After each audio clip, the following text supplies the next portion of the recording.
Hello and welcome to the Legendary Backlog. We're glad you're here. In our show, we cover what we've been playing over the last week, a game over 5 years old in our 5-year beyond segment. This is episode 13 and we'll be covering Street Fighter 2. I am Brian and you can find me at TryWinBrian on X. You can follow the show on Instagram and Facebook at the Legendary Backlog, and on X you can find us at Legend Backlog. If you listen to the show and you like it, please follow us on our Patreon at the Legendary Backlog. It's free. It'll give you access to all our sites. We're trying to build a community of people who love games. My co-host is Brian. Would you like to introduce yourself, Brian? Yes, thank you. Hi, I'm Brian, and you can reach me on Nostalgic Pixel on X, Blue Sky, and Instagram. I also have a YouTube channel and Twitch channel, Nostalgic Pixel TV, and lastly, a website, nostalgicpixel.com, where I write about movies and video games.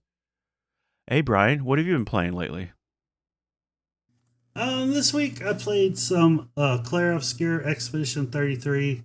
I'm really liking it. The battle in that game is no joke. It's like, yeah, you could die really easy in that game, and it's so the way the game works, like I mentioned last week, is that there's dodge and parry and stuff like that you have to do on your turn. Yeah, when you're fighting the NPCs, and the enemies is really hard to know when to dodge, especially when you come across a new enemy. So you can come across like a battle of like two new enemies, and you're not sure when to dodge, and you don't know their tail sign yet, and you can just die. So it's pretty tough, but I am enjoying it. The graphics are beautiful. I had a lot of problems with the streaming this week on one night. It was only one night. So every night I've tried to stream through my TV, it's worked pretty good. But one night I tried to play Expedition 33, wouldn't work. Like you couldn't click on certain buttons and things like that. I was like, what is going on? So I tried to play Doom the Dark Ages, and then my controller just started spinning and like until I died, and then like it did it twice. So I was like, okay, I guess their servers are just having trouble or something. But that was kind of disappointing. But I played it again last night, and everything seems to be going pretty good still. So I guess that's just something you have to live in the world of streaming. But I'd rather stream from my TV to spend like $500 on a Series X. I'm really not going to use much because I'm such a PlayStation gamer. Yeah, and you have a Nintendo Switch, so you're all over the board with PC gaming, Switch, and PlayStation. Xbox specific, there's not a lot of room for. Yeah, like especially with me being a PC gamer, there's really not much room for Xbox, because all their stuff's coming to PC anyways, at least lately. One of the games I did play was the King of Fighters 15, and this game came out in 2022, and it's the first King of Fighters game in the Unreal Engine. But how I got to play this was we're covering Street Fighter 2 this week, right? So I told my daughter Ashton, I was like, hey, play this with me. It's like Injustice, okay? And she's like, okay, Dad, I don't want to play.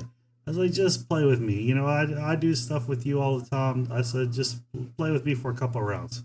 We played Street Fighter for about 3 rounds. She didn't like it. Then I decided, I was like, hey, maybe we should like this one. So I picked up the King of Fighters 15, and we started to play it. It's just, man, she loved it, dude. She thought it was amazing. Really, which character does she gravitate towards? All the female characters. She really likes Mai, though. Mai. Yeah. And she's actually a really good character in that game. Like, my daughter can just jamming buttons can be like almost unstoppable with her. So, yeah, it was really fun. I really don't know much about the King of Fighters. I haven't played since the Saturn days, to be honest with you. Or maybe the Dreamcast days was the last one, Mark of the Wolves, I played. Going back to it, I really enjoyed the character roster and the moves. And I like how it's so distinctly different from your Street Fighter or an Arc System or game. It's like very distinct. There's like a lot of people that really don't throw fireballs and stuff like that. They use like martial arts and things like that. And it seems to be really balanced from what I've seen so far. And I haven't really played with a bad character. I played with some lesser than characters, but not a bad one. Well, you might look into that. Remember a few years back, SNK released like a King of Fighters game, but it was all women. Like it was all the women of their franchises. It was all just a female roster entirely. Can't remember exactly the name of that one, but Yeah, if I'll look that up later, but that might be something she likes in the future. If you're just trying to get her into more fighting games, like Femme Fatale or something. Femme Fatale, I'll have to look it up. One of the things she really likes about the game is it's got really strong female archetypes, and Hmm. there's no shortage of female characters in King of Fighter. Combos always seem fun with King of Fighters. Pulling off a combo always felt Oh, really yeah, good. their combos are really sick, and they're pretty easy to pull off. In this game, though, it's 3v3, so it's 3 players versus 3 players, but they don't call Hmm. them, they call them members because they're members of your party. It's basically like Injustice, where like you're like once a character's down, you still get to keep your character that had health. So it's a real like it can get unbalanced real quick. Like if you have a bad round, that can like basically ruin the whole match for you, unless you're really good at coming back. My daughter really liked it a lot, so I'm pretty excited about that. I finally found a fighting game she likes besides Injustice, so that's cool. That's a big win. That is a Yeah. big win. So yeah, and then I played Doom: The Dark Ages, and man, that's a good game. That's a good game. I can't wait to get to it. I'm gonna beat Claire Obscure Expedition 33 first, but then I'm gonna go straight to Doom: The Dark Ages. It is such a good game. I played it for about an hour and a half, and it's just like the way that they use the shield now. You can like charge people, and it does like an area effect damage. So like weaker demons, they'll take out like a whole area of them. And just the guns and everything have just been tuned perfectly. And your glory kills. I don't know if you know what that is, but like in Doom, when you need health and ammo, if you get like a demon to the edge of their death, they'll start blinking. Like I think it's like they start blinking orange or purple. I can't remember. I think the last Doom it was orange, but now they blink purple. And Hmm. anyways, you can walk up to them and press R3. You'll basically like kill them in a glory way, which is like real brutal. But they'll drop all this ammo and health, and just the retune to that has just been amazing. So I'm really looking forward to Doom: The Dark Ages. I can't wait to get back into it more. To be honest with you, I'm a little bit more in the mood to play Doom: The Dark Ages than Expedition 33, but I did start Expedition 33, so I do want to finish it because I heard it's amazing all the way through. So it's been amazing so far. It's just the action that Doom gives you is just it's really fun for me. I like those games. I beat the 2016 one. I beat Doom Eternal. So yeah, I plan to beat Doom: The Dark Ages. Oh, cool. Yeah, I've heard good things about that one. Oh yeah, it's real good. The Doom: The Dark Ages. I'm a little worried that it didn't light the world on fire because what happens is if a game comes out and it doesn't light the world on fire, it seems like Microsoft just shuts down the studio, or makes them a support studio for something else. I have a question about that game for you a little more. Does it feel like you're doing a lot of melee attacks, or does it feel like you're shooting things dead more? Is it a 50-50, or is it even close? Or because I don't know, the melee is fun, but doing it all the time just seems grating. And I like to shoot things dead in a first-person shooter. Yeah, okay, so here's the thing, right? Like your shield does a lot of damage and you want to use it as much as possible, but there's a pretty hefty cooldown on it, right? So like a good way to start a fight is to rush in with your shield and then kind of back up and start shooting everything is what I noticed. But yeah, you use different guns and you use it's basically still a first person shooter. It's not a first person shielder. Okay, well that's good to hear. Yeah, so the guns are still there and they're really powerful and they do all kind of cool things and you have to have ammo and you have to search for it and there's armor still in Doom, which is cool. They really make you earn the armor. And then there's collectibles, which okay, so like in the 2016 Doom, you picked up like little Doom guys, right, everywhere around the map, and I really liked that. I thought they were really cute and they fit really well. What's a Doom guy? Like like the guy that is Doom in the armor and everything, you would pick Uh-huh. up versions of him all over the maps, and they Do were they hit. follow you around like lemmings? No, it's just collectibles, right? Like you get trophies if you Okay. collect so many and so forth. I hear you. Collectibles and models to collect. But they were really good looking. Yeah, but just like he just picks it up, looks at it, and then it's like it's over with. That's all you get, right? But the new collectibles is like versions of demons, which I really don't like at all. To be honest with you, it doesn't have the same like, oh wow, that's neat. picking up like a small version of a demon you Mm-hmm. killed like 100 times. Just like, okay, whatever. So that was a Yeah, little disappointing, but a very small part of the game. So sure. it Yeah. just makes me not want to go out of the way to find them, you know? So, Brian, what have you been playing? So what I've been playing is kind of after you recently played through Alan Wake, since I wiped out my PlayStation, it's been easy to install new games. We both, like you mentioned, both have Alan Wake, so I installed it and I started playing the PlayStation version. I've gotten a little bit far into it. I'm going to play it some more. I've enjoyed it. You've mentioned it before. I played a lot of the Xbox 360 version, so I've already recognizing certain things like I mentioned, like the batteries are just batteries and not like energizers and stuff like that. Hmm. But one thing I've noticed in this game, just kind of early, okay, so one of the early observations I've noticed with this game is it does show its age a little bit to me on how the gameplay is kind of laid out, and like it wants you to do certain steps and kind of guides you through, which is fine. It definitely feels like an Xbox 360 era game, which isn't necessarily a bad thing. That was a really good era, but it's just, even though it has like a new coat of paint, it still seems like still feels like that generation. But I'm excited to continue to play it because this is a genre I like, and they're not usually too long in the tooth. So I'm gonna keep playing it some more. Another game I booted up. Hold on, what episode are you in Alan Wake? I don't remember the episode. I'm at the lake house. Okay, for the first time or second time?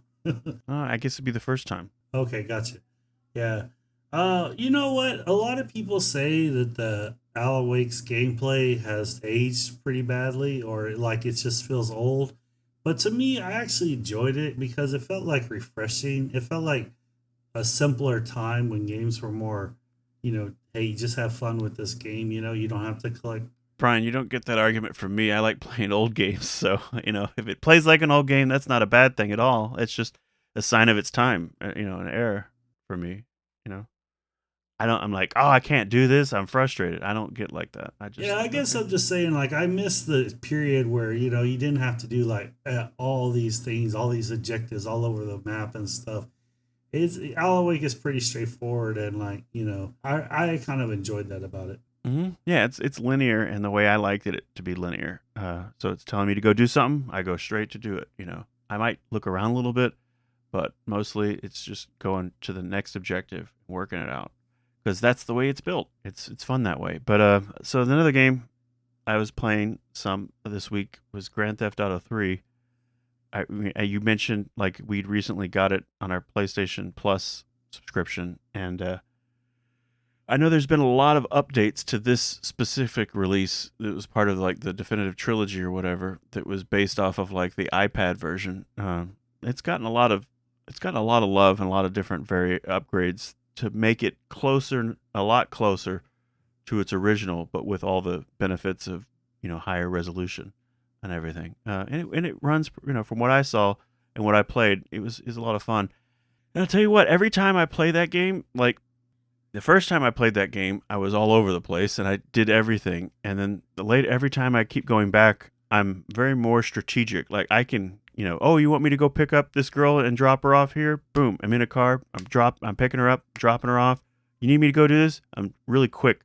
And like I even got like a trophy for not damaging my car through the mission. Like I finished the mission with like my car in perfect tact, and it gave me a trophy. I'm like, oh, I just know if I show up with a piece of junk beat up or whatever, like they're not going to get in it, and then I have to go paint and spray or get another car. So like I'm driving fast, but I'm also just being careful. But like I said, every time I kind of go back to this, like I just play it like as the game, like just that more. I don't know what I'm trying to say. That just more, straightforward. Like I'm not exploring it, and Like follow the quests and stuff like that. yeah, and I'm also driving around the neighborhood like I grew up there. Like oh, I'm going over to this place, so just like I don't have to do GPS as much. I know my way around that place like the back of my hand. I have such like a built-in memory of that map, and it was just like going back and like it was just very comfortable and it was fun. I played it for a while, and then also other games, just simple like California games, surfing on the Atari Lynx through my analog pocket. It was fun. I got like a score of like 5,000. Not my highest score, but it was a really high score. It was fun. Again, that's just kind of one of the games I like to pop in to play for a few minutes to warm up, or if I just feel like I have a few minutes to kill, I'll boot that up. And then, as you mentioned, you're playing other fighting games because of the game for this week. I was playing other Street Fighter games too. Not as much, but I played one of my favorite characters in the Street Fighter franchise. So one of my favorite characters I like in the Street Fighter franchise is Sakura, but she doesn't show up in Street Fighter 2, and she doesn't show up until Street Fighter Alpha 2. So I played some Street Fighter Alpha 2, but then I also, the last Alpha was the Street Fighter Alpha 3. I enjoy that one a lot. So I booted that one up and played it from our Street Fighter Anniversary collection, and that was a lot of fun. And then I also just jumped in for a moment and hot minute and played Street Fighter 3 a little bit. After playing all these different versions of Street Fighter 2, I just kind of wanted hey, let's jump in there and just see where the franchise went. And I even booted up Street Fighter 4 and played that on my PlayStation. And oh man, I tell you what, I never as comfortable as I was pulling off all the special attacks in the Street Fighter games. When I got to Street Fighter 4 and I played Sakura, all that muscle memory just kind of flooded back in, and I was crushing it. It was so much fun in Street Fighter 4 playing Sakura. I like her largely for her Dragon Punch combo. I like where she does that long Dragon Punch combo. I like pulling that off. It's a lot of fun playing as her. Yeah, so I was playing other Street Fighters around Street Fighter 2, and I'll tell you what, I booted up Street Fighter 1 just for a hot minute. That game is so rough. It's amazing that they made a Street Fighter 2 based off of that. It is so but they have to start somewhere in the franchise, I guess. But that is not one that I really enjoyed playing when it was out, and that's not one I really enjoyed going back and playing. But I love Street Fighter 2 and all the other ones. But it's just amazing how far back that one was before they got it, and how much they got right in our game coming up this week. My personal opinion is, I know we're covering Street Fighter 2, which is one of my favorite games of all time.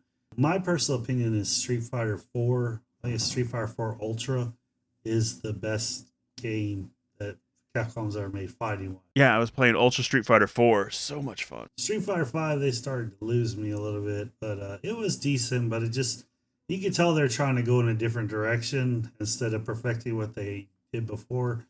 And you can definitely tell that with Street Fighter 6. So let's go ahead and get in the 5-year beyond segment. Today we're covering Street Fighter 2. The original Street Fighter 2, the World Warrior, was released in 1991. The fighting game developed and published by Capcom for arcades. Street Fighter 2 became the best-selling game since the golden age of arcade video games. By 1994, it had been played by an estimated 25 million people in the United States alone. More than 200,000 arcades and 15 million software units of every version of Street Fighter have been sold worldwide, earning an estimated $10 billion. I had no idea that Street Fighter $10 billion made $10 billion. Wow. Well, no, that's how much it made then, not total currently. Yes, and that's a lot of money back then, dude. That we're talking by 94 it made 10. Wait, 94 it made $10 billion. That doesn't seem that's by 1994. That can't be.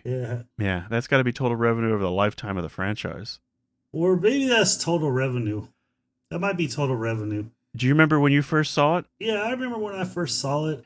I went to there used to be this place called Ponchos. I think there's some remaining, but it's terrible Mexican food. Yeah, the one where you hang the flag and you get the sopapillas. That one. I love that place.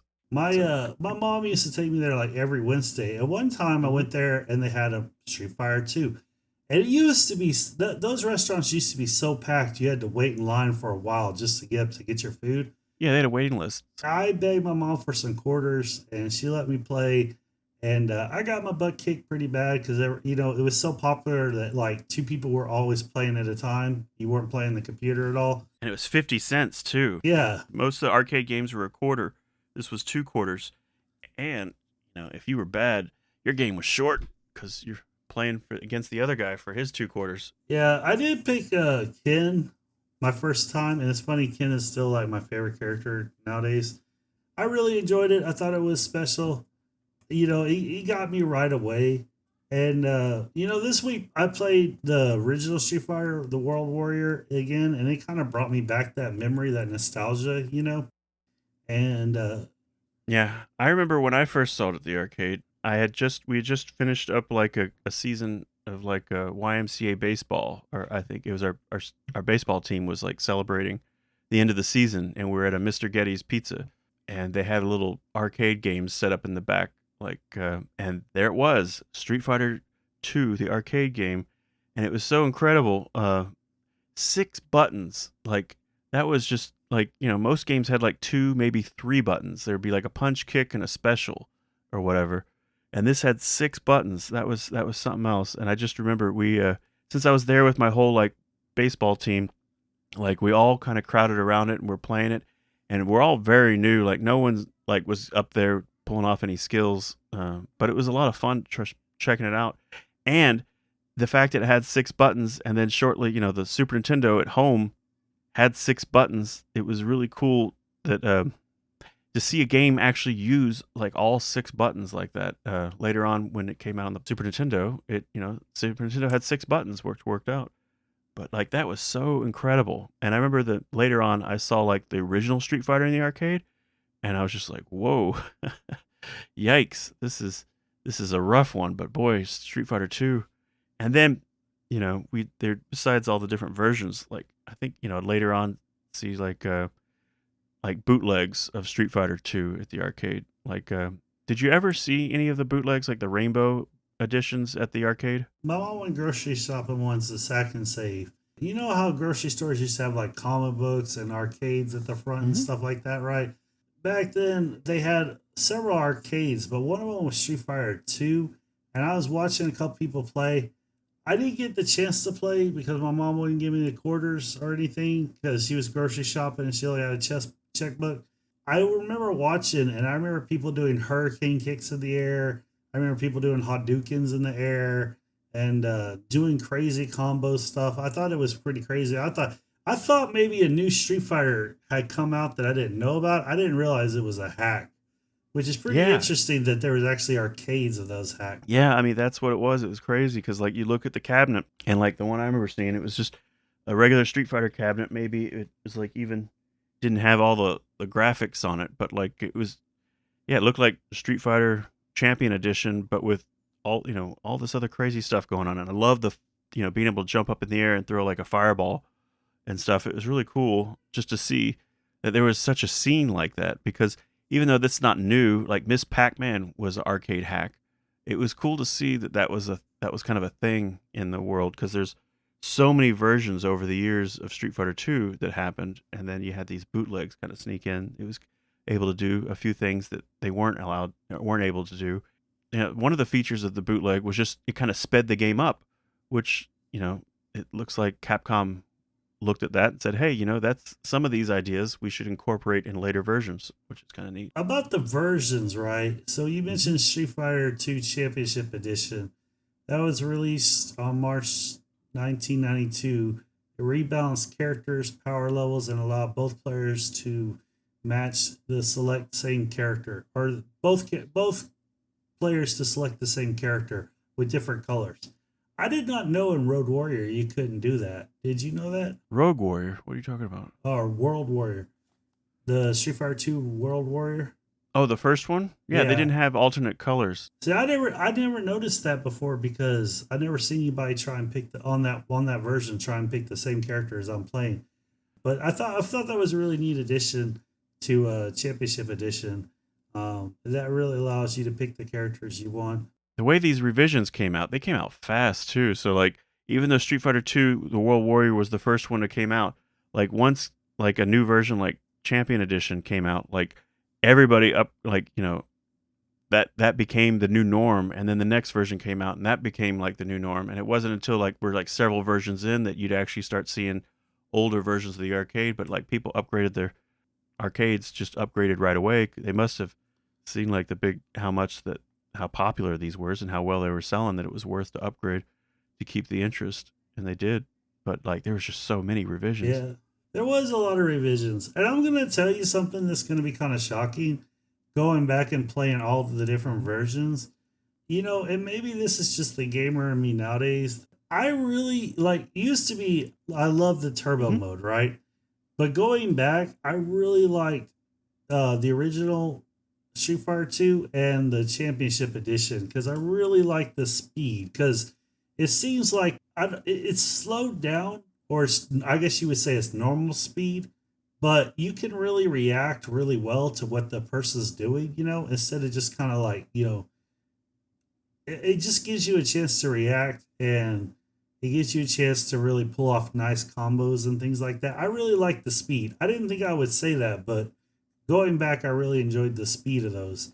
It seemed like the animation was a lot smoother to me, and not in those high speeds. So I don't know. I just like that. How did you feel about the normal speed? I guess you would say. Felt it was like slow as molasses. Like I just didn't. I didn't. I once Turbo came out, I'm all for Turbo. And even when like the Super Street Fighter 2 came out and it wasn't Turbo, I wasn't into it until it became Super Street Fighter 2 Turbo, and then the later versions. So I did go through and play through all the different versions and stuff. I even played through like the console versions just to check them out again. And that's one thing I can't get these days. When someone wants to go back and play Street Fighter 2, and I see them like going to like the Super Nintendo to play the Street Fighter 2, when like there's so many different ways of playing like an arcade perfect translation, and that's these are the days when home ports weren't like a 1-to-1. They were close. They were really close. This is the generation where they were extremely passable and close, but it wasn't until like the next generation with like the Saturn that we got like perfect arcade ports. So yeah, for me the speed, I can, so it's like this. I found this out. If I'm playing the original Street Fighter 2, I am destroying the AI, the computer. I'm just beating the hell out of it. And I play the latest version, the last versions of Super Street Fighter 2. That AI, that computer is taking me to task, and or at least putting up quite a challenge. And I know there's a ways to adjust the difficulty, but it's like in that slower speed in that original earlier set, like I am just wiping the floor with these guys, which is that itself is fun. But like I really like the turbo because I played so much of the turbo. One thing that changes for me when playing with the turbo is I'll play with characters that I don't normally play with. That if I'm playing like the turbo version, so like the characters that require you to like hold back for 2 seconds and then forward, or hold down for 2 seconds and then up, like I'm not into that. But on turbo, that action is instant. It sped up that clock, so I'm just back forward, back forward. So like I can be as cheap as I want and play like M Bison and just like fly across the screen left and right and back and forth, and just completely cheap and own the guy, which I did, and it's fun for a little while. But especially when you're playing with friends, that kind of gameplay doesn't. People might allow you to do it one match, but if you keep doing it, then they're not going to want to. Then that you're done playing. Anyway, I like the turbo. Yeah, before we move on to Turbo, one thing I wanted to say about Championship Edition for people that don't know was that's the version that allowed you to play the bosses that were previously only computer Hmm. bosses. I think it's Bison, Vega, Sagat, and M Bison Balrog. or Balrog. Yeah, Yeah, Balrog, M Bison, Sagat, and Vega. And not only that is like you said, each character had like an alternate color outfit, which was really cool. And the levels were also alternate colors. They were still the same level, like they didn't change the sprites like they do in later versions, but they did like, instead of like the sunset being red, it's the sky's blue, or instead of this one color, it's another color. It's a slight change. And some of the levels I like the new coloring, but it was enough. It basically, they kind of did just enough to where if you were in the arcade and you saw that at a glance and you're a Street Fighter fan, you're already familiar, you instantly recognize the difference by just the stage being a different palette of colors. So having that different color was a big deal, and it just a slight upgrade, and it only came a year later.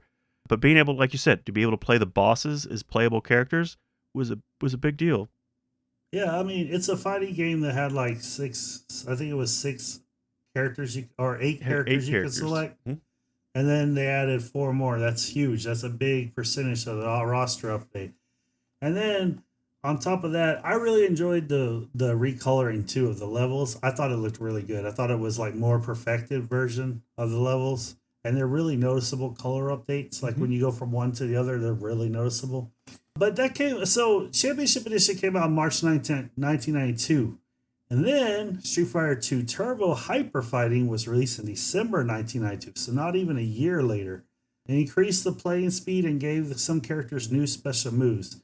It was created as Capcom's official response to a wave of unauthorized modifications for the arcade cabinet of Championship Edition that appeared throughout 1992, such as the so-called Rainbow Edition. That's what we were talking about earlier.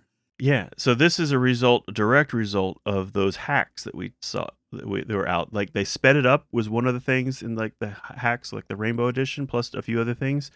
And this was their chance to like kind of nip that in the bud, where they, at the same time adopt some of these cool features that and like Turbo, and that was a big deal. And again, with that as well, it came like the first like Championship came with like an alternate color. Turbo came with like several alternate colors I think there's 4 per character to choose from. So if you hit like jab is one, it was a lot more than just 2, and then later on even more. But like this is where that Ryu has that nice cool blue white like outfit. It's really neat. Mm-hmm. I like Turbo Hyper Fighting version. Oh, yeah. I enjoy that too, but I just going back this time, I noticed that I like the slower version better. I do like the Turbo version. I played that for a while. And you are right about the charge characters, Brian. You can actually play those pretty decently. I mean, like they're no charge anymore. This if you speed it up enough, like there is no charge time. It's just back, forward, down, up, and it's just like you can just wreck with them with those charge characters. But also, yeah, I was destroying people with Guile. And this one, like so, Street Fighter 2, like the first one, did come out like on the Super Nintendo, and like you mentioned, it I think it said sold 6.3 million copies on the Super Nintendo, just that version alone. It was like their best-selling single game for the next 2 decades. It's a best-selling single platform and it's highest-selling third-party game for the Super Nintendo. I had this game, and it wasn't cheap. Like cartridges back then, they weren't cheap. I had this game, and I loved it so much. I even bought like the Capcom fighting stick for the Super Nintendo. Like, and that was about as much as the game itself. And then then they, Super Nintendo got a Street Fighter 2 Turbo Hyper Fighting. I bought that as well. But after that, like I didn't go on to the later versions on the home console with the Super Nintendo. I already kind of invested like an arcade stick and I bought this game twice. Now, I loved all the additions, but buying it a third time was a pill I wasn't ready to swallow. But it's so much fun going back and playing these versions. So, like, we want to talk about what came after Turbo? Yeah, we were talking about the NES. The Genesis had Street Fighter on it as well, but it just didn't do very good. Mm-hmm. They got the Champion Edition, so they got the one in the middle. And then they also, because it came out so close, it was a unique version. They had a Champion Edition that also had a Turbo setting. So it didn't have all the colors and some of the extra features that were in Turbo, but it was like a Champion Edition with a Turbo setting. So it was closer to like the bootlegs, sort of, in that way. And then they both later came out with Genesis and the Super Nintendo. Both later got Super Street Fighter 2 games. Again, I didn't go buy it the third time that generation, but I did play them in the arcades and at friends' houses. Yeah. Oh my God. The original Championship Edition of Street Fighter 2 that was released for the Super Nintendo, it was like everybody had that game. And people talk about the prices of game now, but I saw that thing for $90 at Servers merchandise on sale. So, we used to pay some bread for some games, It was because of the cartridge mostly. All that mega power. Yeah. The cartridges were expensive, especially with all the memory. We did. And man, we played the hell out of those games. Another thing that was really cool, just on the home version, and we're talking about the bootlegs, is like the Game Genie out back in the day was a big deal. I had a Game Genie. It was a lot of fun. One of the things that was really useful is if you rented a game and it was a little hard on you, or rented a game that didn't have necessarily a game save, you could like use the Game Genie to kind of go back to that level and continue the game. But on Street Fighter, it allowed us to do things like throw a fireball in the air, or get all these crazy colors, or earlier versions where they were, put in a code to where you could play like the bosses sort of in like the version, the original version before they added the bosses. It was broken, but it was fun. But like the throwing fireballs in the air and speeding things up on earlier versions was a lot of fun doing that with the Game Genie. Yeah, I never had a Game Genie. I did. My next door neighbor had one, so I got to see it in action. We never played it with Street Fighter though. I thought they were really cool. If I could go back in the day, I would have had a Game Genie just to mess around with games, but that's just something that was never in the cards for me. I definitely think it's cool that it allowed you to shoot like fireballs in the air and stuff like that. That's pretty neat. It's pretty powerful for the Game Genie back in the day, you know? Yeah, the Game Genie was really fun. Yeah, it was great. I think, I wouldn't mind something like that coming out nowadays, something that would just help you out with games. I mean, even if disabled trophies, it would be cool to get like, I don't know, like, really wonky stuff out of a game or really overpowered stuff out of a game, Yeah, or max level your character, or start on level 4 or whatever, Yeah. Yeah. Eldering started at level 600. Yeah. So, Super Street Fighter 2, the new challengers, released in September 1993 and used more advanced CP system which allowed for updated graphics and audio. It introduced 4 new characters, but the speed was pretty much the same for it as it was before Turbo. So that was an interesting move that they went to Turbo and then they went back from Turbo. So that was kind of interesting. Yeah, they had like a turbo hyper fighting, and like we mentioned, it was kind of a response quickly of all the bootlegs. And then when they made Super Street Fighter 2, and like you said, they added the 4 characters, but they took the turbo out, or they took the turbo out, and they also redid like, this is the one where they actually redid like all the backgrounds entirely, not just a different color palette. They like changed same theme, same thing, but they like gave it another revisit. And as you pointed out, this is on their new CPS 2 arcade hardware, and the previous one was on CPS 1. So this is their new beefier round of hardware and just showing off more this version. One of the things I like about the new Street Fighter 2, the new challengers, is the new characters, right? Because it came out with Cammy, which was awesome. Mm-hmm. T-Hawk, I barely ever used T-Hawk. Was it Fei Long? Fei Long and DJ. And DJ. DJ I used a lot. I really liked DJ back in the day. Yeah, I always liked Cammy. I liked her spinning kick. It was close. There was parts of her that felt like M. Bison and other parts that felt just different. But Cammy was a character that I was really happy with. I didn't play much DJ, and I definitely didn't play any T-Hawk. Fei Long, as cool as he was, and I wanted him to be cool, like I never really got into him as much, even though he, is like Bruce Lee. And another thing about Cammy is that Cammy's like my arch rival in Street Fighter. Like I don't ever really play her. I mean, I dabble every now and then, but whenever I'm playing if I'm playing the computer or I'm playing somebody that knows Cammy really well, they're always tough matches for me. Because she seems to have a counter for everything that like a Ryu type character does. So I think that's why she was made, is to counter the Ryu type characters, which is like fireballs, spinning kicks, spinning air kicks, and uppercuts. Yep. Shin Ryuken. So any other thoughts on Super Street Fighter 2? Super Street Fighter 2 new challengers? No, I think we can move on to Super Street Fighter 2 Turbo. Yeah, and to be honest with you, I think the reason why they took the speed change is because they knew they could release it again. I think Capcom had caught on to the fact that people will keep buying new editions of Street Fighter. I think there's a lot of truth to that, but I also think that like Turbo was really just a quick response to the bootleg world, and they were probably already deep in development of Street Fighter 2, and they're like, well, we're not changing this game. We're in the middle, like we're developing it on the new hardware, and this is it. Like, this is the game. And then they realize, no, people really like that Turbo. And like, okay, well, as you mentioned, here's another swing at it. And here's Super Street Fighter 2 Turbo, just released in 94 in February. Yeah, it was released in February 94, which is, considering how fast the other renditions came from, that actually took like a good year between the new challengers and... Not really. September 1993 to February 94. That's only like that's like less than 6 months. Oh wow, yeah, I didn't notice that.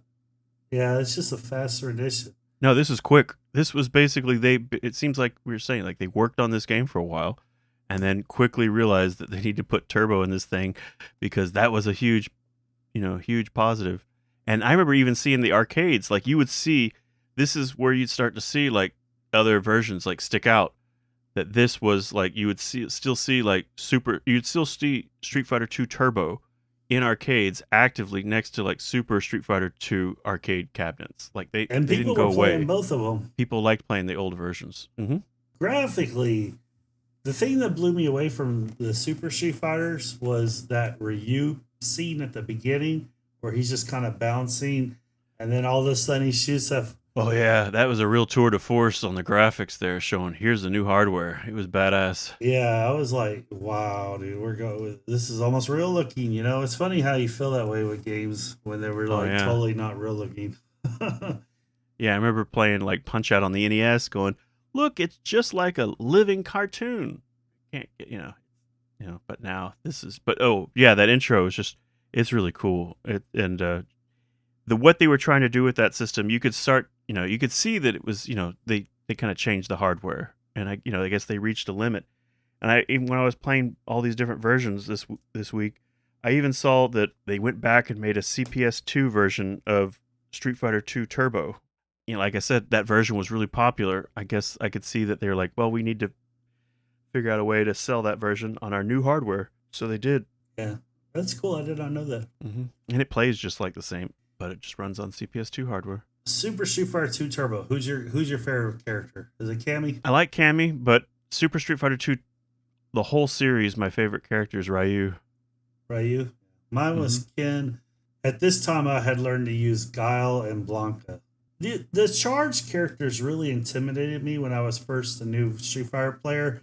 But once I figured it out, they're actually really powerful because they're always blocking. Oh, yeah. Yeah, because in Turbo, though, I did play a ton of M. Bison because of the Turbo feature and the fact that his charge character was now just, like, the charge time was pretty much zeroed out. And as you pointed out, when you're pulling back, you're guarding. And if you're guarding, that's probably a good thing, because I can tell you what, I'm bad at blocking in fighting games, and you know it, and you take advantage of that every time we play. And I have to get good at it. It's like, okay, I really have to, because like I can see this is not working out. And it also, when you mentioned that Cammy, it's like, well, maybe that's why I like Cammy so much, because when I'm playing with you, I have a shot at winning. She's a real good counter for Ryu type characters. We were talking about the computer being harder as the releases came out. Mm-hmm. Oh my god, on Super Street Fighter 2 Turbo, if I was on the arcade, if I got to like the fourth person, it was like almost impossible to beat. They would just counter everything that you did. Hey, also another thing I think we should probably bring up too, as we mentioned that even though this series, and it was all Street Fighter 2, was rapidly kind of getting iterated, there was some fatigue, but also, as we mentioned, like the community bore out new features with like the bootlegs. And then, like, similar with this character that was later, at last introduced in, like, the Street Fighter 2 series, Akuma.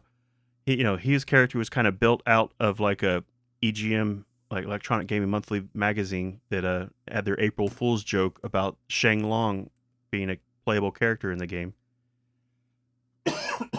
Remember that? When that happened? I did not know that. No, okay, so you don't... Okay, so EGM, Electronic Gaming Monthly... Every April, they would put a joke in their magazine. It was a fake. Yeah, I remember their April Fool's jokes, but I didn't know one of. But you don't remember the Shang Long one? No, dude. Okay, so let me explain this. It's crazy. So basically, it's like Akuma before Akuma existed. So what they noticed is in the translation or whatever, like Ryu says, you'll never be able to beat me until you could beat my Shang Long or whatever he says, or something to that effect. What they did is they said, well, who is this Shang Long? And what can we do? And like, so the magazine, they kind of concocted a few screenshots and they looked really good. And they were saying, this is an unlockable character that you can fight in Street Fighter 2. And this was an earlier version. I think back in the day, probably somewhere around the time when like Championship Edition was out or somewhere around that time frame.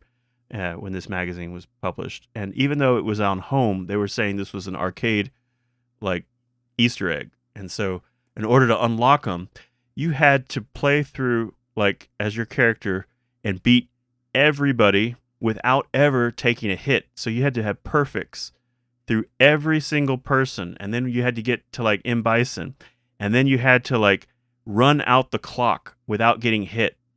And so once the timer ran out and you'd already beaten every character in the arcade without getting touched, then all of a sudden like Shenlong would fly into the screen, like jump into the screen and like toss this, basically the same animation that you see like Ryu toss people, toss M. Bison off the screen, and now you have to fight Shenlong, and he's like this ultra dude. Basically, he's Akuma before Akuma, and so that had tons of people going to the arcades, spending God knows amount of quarters to try to do this because, like I said, you had to play every character, or you had to play against every character up to like M. Bison without getting touched. You had to be perfect. Like if they hit you once, they were saying, it's not going to happen. So it was a huge like Easter egg or April Fool's joke. And later on, like Capcom said, that does sound like a cool idea, at least as far as another like Ryu character that's even like an older, grislier, bigger badass in a way. And so yeah, when we came to like the last versions of Street Fighter 2 and like Super Street Fighter 2 Turbo X or whatever, like Grandmaster Challenge, they added Akuma. At first, you could fight him as like a boss, and then like there was a hidden character, and so like, yeah, Akuma was born out of April Fool's joke. I did not know that. That's really cool to know. Mm-hmm. I always like Akuma. Like I don't know how much you've ever done like the animes that go along with Street Fighter and stuff like that, but they always make Akuma like a really cool character, story wise. He's just always thirsty for more power, though. And I know in the later versions, you're really good at playing as him and stuff and pulling off some of his moves. Yeah, he's the only thing. So Akuma has great power, but if you play Akuma, you notice that he doesn't have the HP that Ken and Ryu have. Like he has like 70% or maybe 60% of their HP because you can die really quick as Akuma if you don't block or you just let a big combo hit you. Wait, so even though everyone has the same size health bar, you're saying he has less that, like, if someone hits him, it hurts for more than it would someone else? Yeah, that's how they balanced him. Interesting. Yeah. So then there was Super Street Fighter 2 X Grandmaster Challenge. That came out in 1994, and that was on the 3DO, correct? It got a release on the 3DO, yeah. And it, as cool as a port as that is, it's still on the 3DO, and like there's not a lot of 6-button 3DO controllers out there, and now you're gonna have to hunt down 2 of them. So even though it came out, on the 3DO, and it was the final version, it really, not a lot of people played it. Yeah, I think Street Fighter 2 fatigue was setting in. Oh yeah. I can't stress how much people just played at home the Championship Edition like crazy before Super Street Fighter came out. Yeah, that and like the Turbo Hyper Fighting one, but also just like that, it was interesting. While there was all these different iterations of Street Fighter 2, Capcom was still making new Street Fighter games with like Street Fighter Alpha series. They'd already started releasing like the first like Street Fighter Alpha was still on the CPS-1 hardware, and then the later ones were on CPS-2. So while they were running and releasing new iterations of Street Fighter 2, they were still going at it with new versions of Street Fighter with Alpha and the Zero series kind of getting released alongside new iterations of Street Fighter 2. Yeah. Had a long tail, and they were still trying to like find that more lightning in that bottle with the different versions. As much as I love Alpha and Zero, people were really at one point just like, where's 3? Right. I love the Alpha series myself. I played Street Fighter Alpha 2 Gold a ton, and I played Street Fighter Alpha 3 a lot. I didn't have a console that could play Alpha 1 whenever that came out. Well, the console, it did come out. It's not necessarily a great port on the Super Nintendo. It's there, but you wouldn't want to play it until like later on when it got released on like the Saturn. Yeah, true. Well, speaking about lightning in a bottle, basically Street Fighter 2's been released on everything since, Mm-hmm. It was like almost, it's hard. There's less console systems that don't have Street Fighter 2 than there are that do, So I can't think of one that it wasn't released on, but I know like on on the PlayStation and the Saturn, it was released after the Super Nintendo. There was a Dreamcast version. I think that was a Street Fighter 2X Grandmaster Challenge that was released on that. Yeah, that's the one we were talking about. That also, got on the Dreamcast. But And then the PlayStation 2 and the Xbox, I'm not sure if they ever saw a Street Fighter 2 version, but it might have been a pack-in with like another Street Fighter. they did. They got like a collection. Oh, collection? Yeah. All right. Mm-hmm. I remember because there was this really cool like looking like anniversary Street Fighter arcade stick for like the PlayStation 2 and I think the Xbox, and that I think it played off either one. Just like it had a little adapter dongle. Anyway, I remember I was looking to get it, and my friend who was really good at arcades and especially Street Fighter, like he paid for his college school books by going and playing money matches and stuff. Anyway, he was telling me that arcade stick was garbage, and so I was like, okay, I won't get it. And then like a year later, I saw he has that stick. He goes, "Oh, it is garbage, but you can upgrade the buttons and make it a lot better." I was like, "What?" Like, I could have gone out and buy arcade buttons for it to make it better. I was looking for an arcade stick for that generation, for sure. If we're talking about all the releases of Street Fighter 2, way later in like the Street Fighter and like the PS3, we got the Street Fighter 2 HD. like Super Street Fighter 2 Turbo HD Remix, which was kind of a mixed bag. At first, it was going to be like they were showing off the graphics of like how they were going to HD graphics the Street Fighter 2 and how careful like they were going to upscale them to be high definition, and it looked incredible, and it just looked more like the original artwork and stuff. But anyway, at some point Capcom realized that that's going to cost way too much money to do all that, and so they just hired another company to make it, and a lot cheaper, and that's kind of what we got. And that the last release was like on the Switch, and that version had an evil Ryu character, so you could play as like an evil Ryu, which was interesting. Yeah, that's actually a good addition. It looks pretty good. The Evil Ray is really fun too. My only problem with that edition is like, dude, I'm not gonna sit there and spend like $50 on Street Fighter 2 again, you know? Yeah, and I hear you. And I'm not a huge fan of that art style. So but going back as we're talking about which Street Fighters 2 do I gravitate to? I usually gravitate to like one of the last releases of like Super Street Fighter 2 Turbo, or I'll go back to Street Fighter 2 Turbo Hyper Fighting, the CPS 1 version, the last CPS 1 version of it, because I had so much fun memories on the Super Nintendo. But I don't like to go back to play the Super Nintendo version. I like to play the arcade version, because even though it was a solid port, it's these days I didn't have a choice of having an arcade machine in my house or playing that exact version. But here we are, so many years later, where that is a choice. My one problem with Super Street Fighter 2 Turbo and Super Street Fighter 2 The New Challengers, for the first two fights you seem to always play the new characters, And Yeah. I understand that because they're like, we made new characters. We want to show them off to you. But it gets really boring always fighting one of those, like the first two matches. I prefer when it's just like total randomness in the previous versions, but that's just a small thing that I kind of don't like. And then, yeah, and as we've said, there's been many different Street Fighter after Street Fighter 2, and even though the first one got the whole series off the ground, the Street Fighter 2 is the reason why we're still playing Street Fighter games. This success was just so big that the franchise still exists. And now there's Street Fighter 6. Well, I haven't gotten around to playing it yet, and largely due to the fact, as we mentioned, all these different variations. And after they keep doing that on every different Street Fighter, you get fatigue, and you're like, okay, just let me know when the last version's out, and then I'll play that one. Mm-hmm. And even the last version's not the last version, Yeah, you think you got the last version, then you find out, oh no, you got the arcade edition, but now there's the Champion edition. Or like, yeah, I think it was Ultra, and then the arcade edition came out. And I was like, oh my god! And even Capcom said, we're talking about Street Fighter 4, but yeah, even Capcom said after Ultra, there's not going to be another edition, and then a year later there was arcade editions.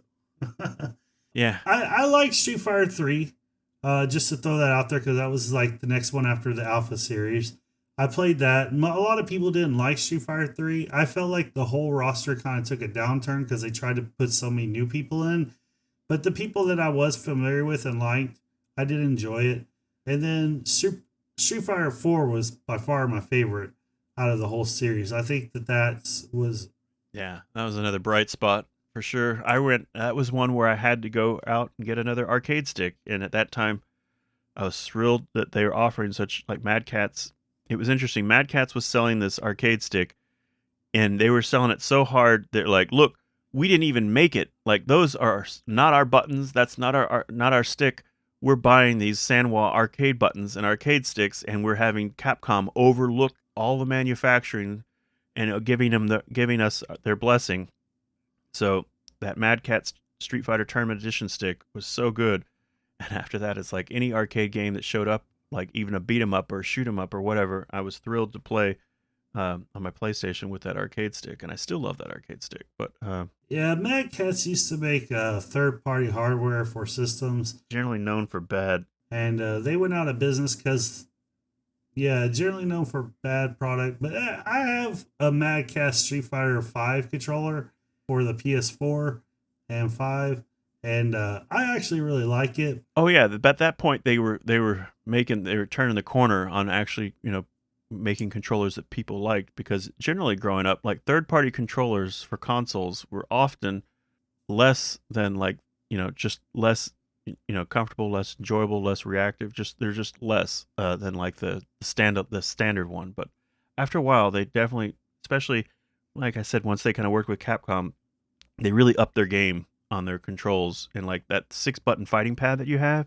is really nice. I like it. I can't live without it. So, what are your final thoughts on Street Fighter 2? Overall, all editions. Well, it's the one game that got us used to idea of iterations and versions and so many, and like there was a fatigue, and but it was so much like this was the game, and it was the fighting game that it's the fighting game. Even as much as I love other fighting games, it's the one I compare it to. Like some people might be Smash Brothers. I'm more Street Fighter. Like I love this type of fighting game, and this is one I can wrap my head around. These days, going and playing some of these games and really learning the characters, that's not something I'm gonna do. But I definitely like going and smashing buttons. And if any character throws any attacks that are similar to Ryu or Sakura, I'm looking really good in that game. But yeah, I fighting games the way they are, for me, I owe it all to like Street Fighter 2. Yeah, Street Fighter 2, my final thoughts is kind of like it just was a place. It was a place in time. We talk about how overall it sold $10 billion. That's huge for a fighting game that came out in the 90s. On the CPS2 and the Super Nintendo. But this was the game that everybody was expected to play. Like whenever you went over to someone's house and there was like everybody's passing the controller, you were expected to know how to play Street Fighter. It was like, if it was someone's first time, people were like, wow, dude, where have you been? It's a great game. It really holds up. I like the combo system. I love the 6-button layout. I think the 6-button layout is great. And I'm really glad that Capcom stuck with it for a very long time. I love the simplicity of the top being punches and the bottom being kicks. I think that the character rosters are just great. I think it's hard pressed to find somebody that's not good. Even Zangief, that I don't play with that much, when I really do learn him and try him out, he's amazing. I have to give this game just like really high praise. It really holds up to the test of time going back and playing it, which is something that I wasn't sure it was going to do because it's just so long ago, and we're talking like 30 years now, since the original. It brings back that nostalgic magic, but it's also a great game today. Like I feel like I could, if someone liked fighting games, I could introduce them to Street Fighter 2 and they would still have fun. Oh yeah, this is if someone even not familiar with fighting games, you could get them into this one, and this would be, the Rosetta Stone. You learn how to play this, and that it kind of helps them with a ton of other games in fighting. Yeah. So Brian, what are you up to this week? Well, this week again, I have writing some more on my website, and again, I'm going to continue playing more Alan Wake, and I'm going to continue playing more Grand Theft Auto 3 for sure. And so that's kind of what I got going on. Yeah, I downloaded a Grand Theft Auto 3. I meant to mention that earlier, but it's only 5 gigs, so I was like, no big deal. But isn't that great? It's so Yes, it nice is nice. when things don't take up like 100 gigs Right? or 50 or whatever. And if you add it, you're like, well, that's not really going to be like, do I delete all these games or to play this one? It's like, no, I got room. Oh, speaking of that though, that King of Fighters game is like 85 gigs on the PlayStation 5. And for some 85 gigs? yeah, and for some reason it's like almost like half that for the PlayStation 4, but I wanted the best graphics so and I have the M2 storage, so I was like, okay, screw it, we'll download it. 85 gigs, that's just crazy compared to like 5 gigs for Grand Theft Auto. But we are talking about a big gap graphically. Unreal Engine versus an older game. And I have seen the numbers go the other way sometimes, where the just for some reason, like the PS5 version will be smaller just because it's using like better encryption or better file, whatever, or compression. Yeah. But yeah. I still plan on playing Clair Obscure, Expedition 33. I'm getting a lot better at it, man. And my characters are starting to level up, which is good. I'm enjoying that a lot. And as far as that, I just got work and a couple of appointments I got to go to, and that's it. Where can people find you online, Brian? Yeah, thanks, Brian. Yeah, you can find me online at Nostalgic Pixel on X, Blue Sky, Instagram, YouTube, nostalgicpixel.com, and on my Twitch channel, Nostalgic Pixel TV, where some of the games we've been mentioning, you might catch me streaming. Yeah, that's excellent. You can find me at Trywin Brian on X. We want to thank you for listening to the show, and you liked it. Please give us a 5-star review on your podcast app of choice. And you can follow us on Patreon at The Legendary Backlog. It's free. It'll give you access to all our sites. We're trying to build a community of people who love games. See you next time. Thanks for listening.